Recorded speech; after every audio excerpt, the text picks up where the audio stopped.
Hi everyone, welcome back to my channel. Today we're going to be doing this makeup look right here using the NUDE palette by Natasha Denona. This is the I Need a Nude palette. My entire YouTube feed is full of this palette, but I also ordered it the day that it came out, so I wanted to get a look out there for you guys. And this look is actually one that Natasha did herself on her Instagram, and I wanted to do my best to recreate it. So if you want to see how to get this look and what the palette looks like up close, just keep on watching. Okay, so before we get started, I'm going to show you what the palette looks like. I mean, obviously it's just a neutral palette, but it is just so absolutely stunning to me, and I feel like I just have to show you what it looks like up close. So here is the packaging. Obviously it's very simple, but it is just very luxury looking, and it just feels really, really nice. Their packaging, to me, it's simple, but it kind of justifies the price point. Okay, so one of the shadows just fell out, and I will say I have several of her palettes and that has never happened, so I think it was just something with shipping. But here's what it looks like. It is very simple, but very glam at the same time. The shades, I feel like, are going to be really nice and universal. They're not too warm, they're not too cool toned. They're like perfect sort of mauvey, smoky shades. But yeah, let's get started. Okay, I took a little customer service break. Ulta is sending me a replacement, so we'll have a non-broken one in hopefully no time. So let me jump into priming my eyes. And you guys know I've been loving the Sigma eyeshadow primer in the shade Persuade. I'm just going to apply a thin layer all over my eyelid. I just love this primer because it helps keep my eyeshadows on all day, obviously, but it has a little bit of a tint, so any discoloration or kind of veins that you see peeking through your eyelid, it will conceal all of that without creasing. And I'm just buffing that in with a Zoeva 142 brush. I've mentioned it before, they do still make this brush, they just don't make the rose gold version, but the actual brush is still the same. I'm just buffing that in and making sure to get this inner corner right here where I have the most discoloration. I'm feeling really inspired by this look by Natasha herself. She put it on her Instagram. It is just so smoky, and this is the type of look that I would want to create with a palette like this. It's just stunning. She did list the colors and everything she used, so I'm going to try and recreate it the best that I can, so we'll see how that goes. Okay, I'm not going to be able to tilt this because I don't want the eyeshadow to fall out again, but I'm going to take the shade Stone right here, and with a MAC 224 brush, I'm going to start applying this directly into my crease. I'm just really placing this where my natural crease is, and I'm looking forward into my mirror just to see where that is currently sitting. And I'm going to take my time building this color up. Okay, I might regret this if I have fallout, but usually I don't that much with her palettes. But the way that she describes her eyeshadow placement, she's doing the upper lid and the lower lash line at the same time, which she does in a lot of her videos. So I'm going to go ahead and conceal so we can do it as if she was doing it. I'm also going to set the under eyes. I don't do this too much, but again, it'll make fallout a lot easier to clean up. Okay, so back to what I was doing with that Stone shade.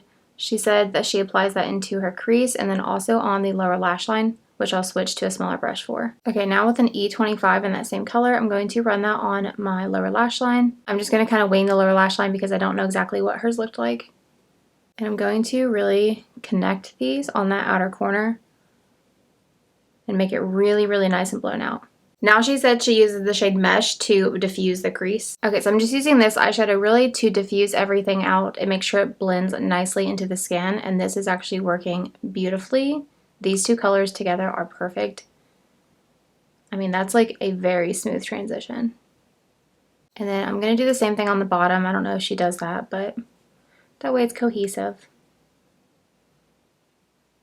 Okay, now it says she goes in with the shade Tender. And for this step, it says deepen outer corner and crease. So that's what I'm going to do. This is a Sigma E42 brush.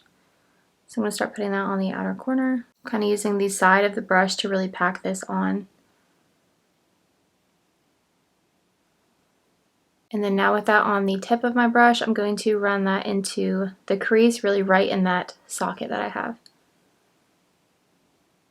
And I'm going to go in with that E25 brush with no product just to make sure that is nice and blended. And I don't know if she runs out on the lower lash line, but I'm going to with a Sigma E30 pencil brush. This color is not that dark, so I'm going to take it all the way in. And then really making sure that it connects right here. Next, I'm going to take the shade Filigree, and this says outer and inner eyelid. I'm going to kind of pack this out here. I might need a mirror for this. Okay, I'm actually just going in with my finger to really pack this on because hers is very intense and she probably did use her finger. I'm just putting that on the inner corner. Okay, this part I'm just going to kind of wing out. So this is the Stila Smudge Stick in the shade Stingray. I'm going to run this on my outer lash line because it says the darkest shade she uses to blend out the eyeliner. So I know just from her videos she does a lot of smudging of liners. So we're going to do that. I'm just going to put it on like the outer half. And I'm going to go in with a clean, tiny little pencil brush. This is a Sigma L06. I don't know if they make this anymore. But I'm just going to kind of diffuse that out. You just want to do this with a liner that blends really easily. Okay, now I'm going to take Silhouette, which is that darkest color. It says she uses this to blend out the liner. So I'm going to pack this on that outer corner, kind of over top that liner, and then bring it up to that outer corner. And I'm using a Sigma E42 brush for this. It's just a different one. You can see I'm just doing patting motions because I don't want to get fallout everywhere. And I'm kind of packing it over here to that liner. We definitely have very different eye shapes, like me and the model, but we're getting somewhere. She also puts this into the crease because the crease is very smoky. So I'm putting it on the tip of that brush and running it through the crease. And I'm just going to connect that outer corner to that.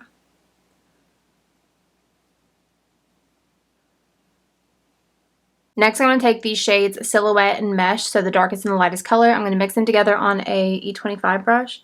I'm going to use this to diffuse out that crease. So adding in the Mesh is just going to make a lighter version of Silhouette. If you have not tried her eyeshadows, they are some of the most blendable eyeshadows I have ever experienced. Obviously, they are very pricey, but if you're willing to spend the money on them, they are worth it formula-wise. Okay, this is so pretty, and I feel like it's really making my eye color pop too. Okay, with an E15 brush, I'm going to run Silhouette on my lower lash line, and I'm keeping this really close to my actual lash line. I think I'm going to put some black in my waterline as well. As you can see, I'm going to connect it right here so it flows nicely. So I'm just really placing this first. I'm going to take it about 2/3 of the way in. I'm trying to use my viewfinder as my mirror, so this might not be perfect right now. Okay, I need to get some eyeliners because I don't really want to do a black in my waterline. If I had like a really dark, not warm brown, I would put that in there, but I don't have one, so we're just going to do black. So I'm going to take that same Stila Stingray and put it in my waterline. And then now I'm going back in with Silhouette just to kind of set that. And now with Silhouette and Mesh, just like we did in the crease, I'm going to blend out the lower lash line. Okay, I feel like my outer corner needs to be a little bit darker, so I'm just going in with a flat brush. This is one of the eye brushes from the Morphe Jaclyn Hill brush set from 5 million years ago. I'm just really packing that on since I used a fluffy brush earlier. It's also most likely her editing as well, but I feel like hers just looks darker. Okay, now I'm going to take the shade Filigree, which was that shimmery shade we put on the inner corner and outer corner, and it says she puts it on the center of the lower lash line. I might have to use my finger. This is like the prettiest bronze, by the way. Okay, so I'm just going to look up and press that on my lower lash line. Oh yeah. That is so pretty. Okay, next we're going to take the shade Muse, which I'm so excited for. And I just know I'm going to need my finger, so I'm going to put this on the center eyelid. Oh my god, that is beautiful. I don't even have words for that eyeshadow. I'm just doing patting motions because I really want to pack that on. Are you seeing that? Listen, if there's one thing that Natasha can do better than anybody, it is her shimmers. Okay, now I'm going to take the shade Whisper, and it says she uses that on the tear duct, so I'm really going to pack that on there. She does not go lightly with her shimmers in any of her looks, and I love it. Okay, so here's how it's looking right now. I'm going to go off camera because I really need to get up into my mirror, and I'm just going to perfect, like probably make the crease a little bit darker. And I'm going to add a little bit more of that Silhouette on my lower lash line just to really smoke out that liner. And then I'll come back and show you what it looks like, and then we'll do lashes and all of that good stuff. So I just applied a little bit of mascara. I'm going to hop off and do some lashes because I feel like that's really going to take this look to the next level. And then I will come back and show you the entire look completed. Here's how the look turned out. I absolutely love this. If I get not so close to my lights too, you can see how dark and smoky this is. I feel like I'm really going to like this palette because you're going to be able to get something very smoky and sultry like this, but then you can do a very easy, everyday, wearable, more minimal look, which is very versatile, which is what I like. But I like the tones of it because, like I said, they're more neutral and not too warm or too cool toned. But yeah, here's how this look turned out. Let me know if I did an okay job referencing her beautiful look. So if you guys want to see any other videos, comment down below, and I will see you in my next one.